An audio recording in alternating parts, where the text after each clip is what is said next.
So you're looking at your portfolio tracker dreaming of buying your first house, a Lambo, or a small gift for your girlfriend. Who am I kidding? You probably don't have a girlfriend because you spend all your time in crypto trying to make it. However, and this is a big however, you will probably not going to buy your first house, not going to buy that Lambo, and if you do have a girlfriend, not have the money to buy her a gift. Now let me explain to you why that is. The biggest mistake people in crypto make is to stare themselves blindly at their portfolio trackers, dreaming away, but not realizing that you need a well thought out exit plan to be able to capitalize on your gains and to actually be able to consume them. Because believe it or not, there is some serious effort needed to be able to exchange your paper gains for real life money.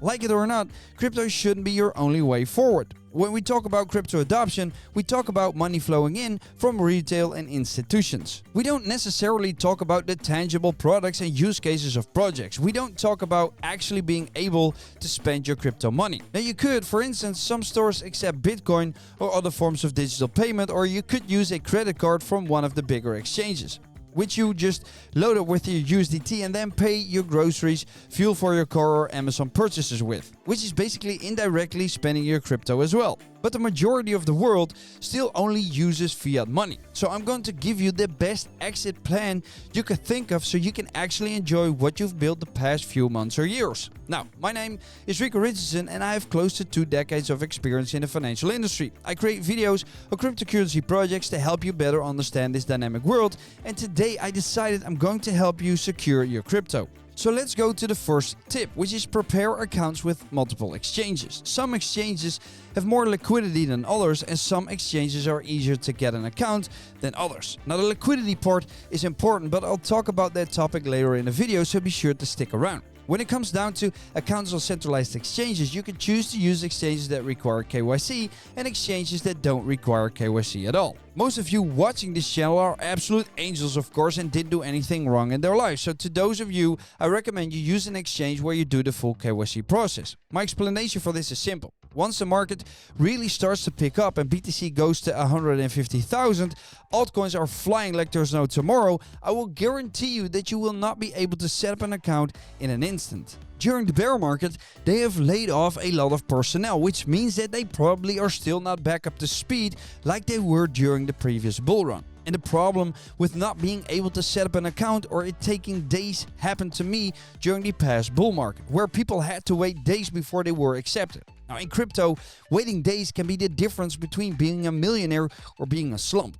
Now make sure you have several exchanges set up to be able to off-ramp your fiat. I use several and I'll explain this to you in my next tip, which is not to have your tokens and coins all in one place. Don't store them all in your MetaMask, don't store them all on Phantom, and don't store all of them on Coinbase or on hardware wallets. By the way, the best hardware wallet is Tangem, by far the most easiest to use. I use it daily, don't need to charge it, and just tap it to my phone and I'm good to go. Now the link to that is in the description for you with a hefty discount, so be sure to check that out. That said, the reason why I'm telling you not to have all of your tokens in one place is because the risk of losing access to it. And I've read countless reports of people being scammed through phishing, losing access to their tokens or whatnot. Or what to think of that guy that is still in search of his bitcoins on a graveyard for garbage because his ex threw away his hard drive containing a lot of BTC.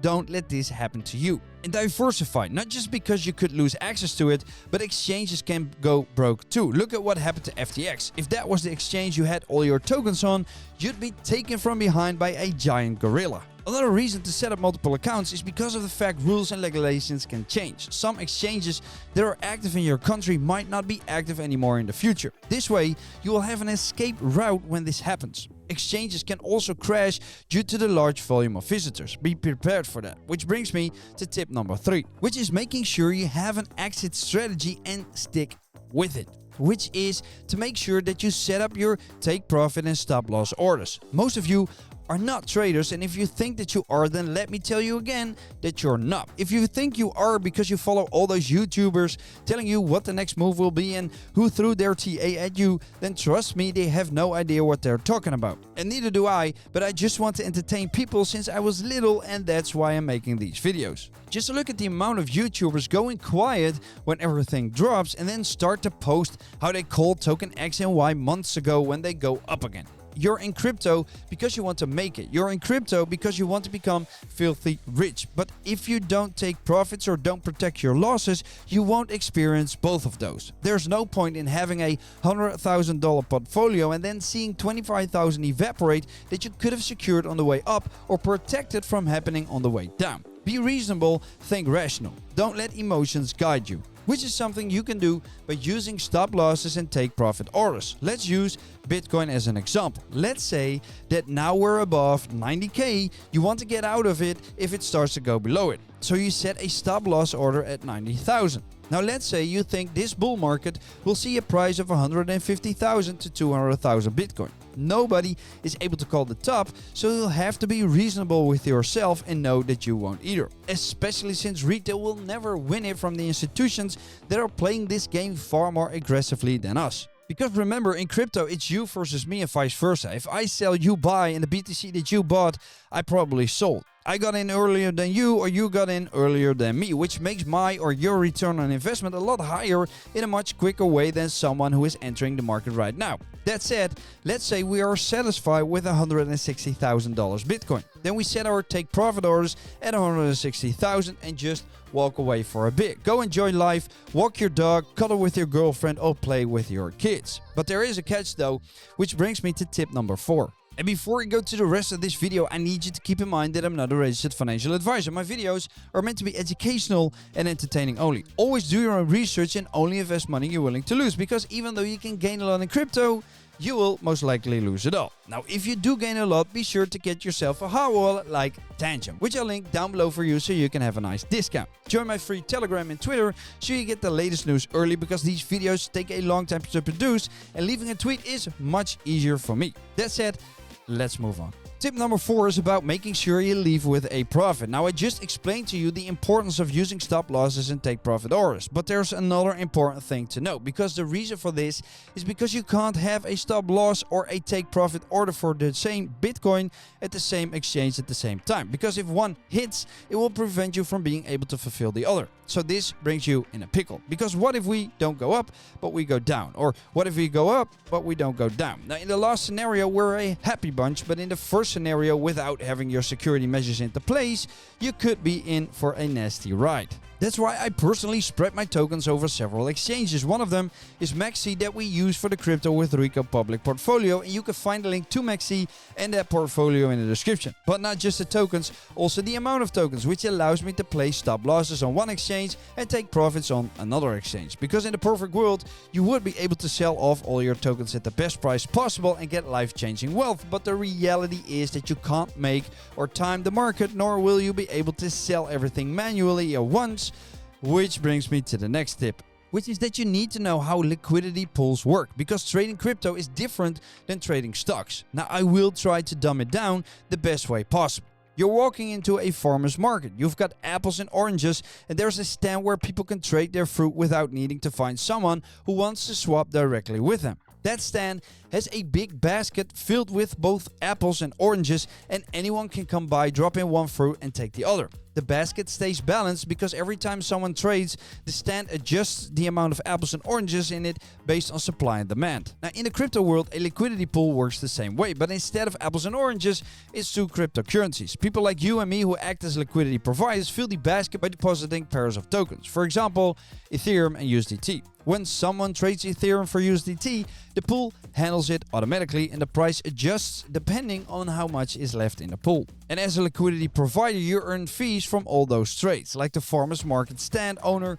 collecting a small toll for making trading easy. But here's the catch. If the value of one token in your pool changes significantly compared to the other, you might lose out on potential profits, and this is a risk called impermanent loss. It's a mix of earning passive income and gambling that the market won't shift too much. Now let's make this more specific to trading on centralized and decentralized exchanges. Imagine you're at a food market again. In one corner there's a fancy supermarket, and this is your centralized exchange like Binance or Coinbase. Everything's polished, prices are fixed on clear signs, and there's a big staff managing the shelves and registers. When you want to buy or sell something, the supermarket acts as the middleman and matches your order with someone else's or just fulfills it from their stock. It's smooth, fast, and predictable. If you're selling a lot, You can set a limit order, which is basically telling them, hey, sell my apples only if someone wants to pay at least $1 each, and they'll wait for the right buyer. But then in the opposite corner, there's a funky do-it-yourself trading booth called a decentralized exchange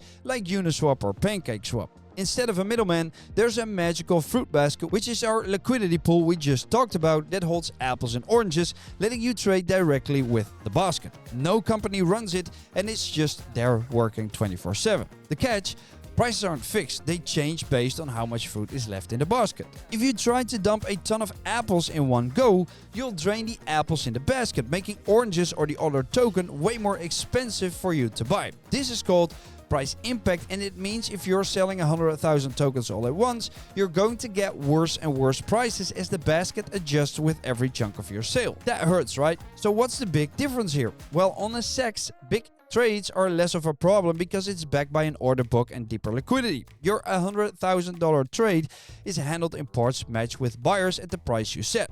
On a decentralized exchange, liquidity comes from the pool itself, and if the pool isn't deep enough, so if there aren't enough apples and oranges, you'll start eating into your own profits with severe price slippage. The takeaway of this tip: liquidity and demand are the lifeblood of any market. If the pool is small or there isn't enough interest, your massive sell will hammer the price, which is what made me come up with this tip. Make sure you understand how the market works and that you don't screw yourself over by making wrong decisions while selling your crypto. But also to understand that it's impossible to one day be like, okay, I hit my threshold of $100,000 in tokens, I'm gonna sell everything at once, because you simply can't and you simply won't. Even when you're trading on a centralized exchange, it's important to know that if there's not a lot of volume or demand going on, your trade might not even go through. I had an experience with a token of which I tried to sell 3,000 of it in one trade, and it didn't go through. Now, when I made smaller trades of 500 per trade, the trade did go through, which could pose some serious issues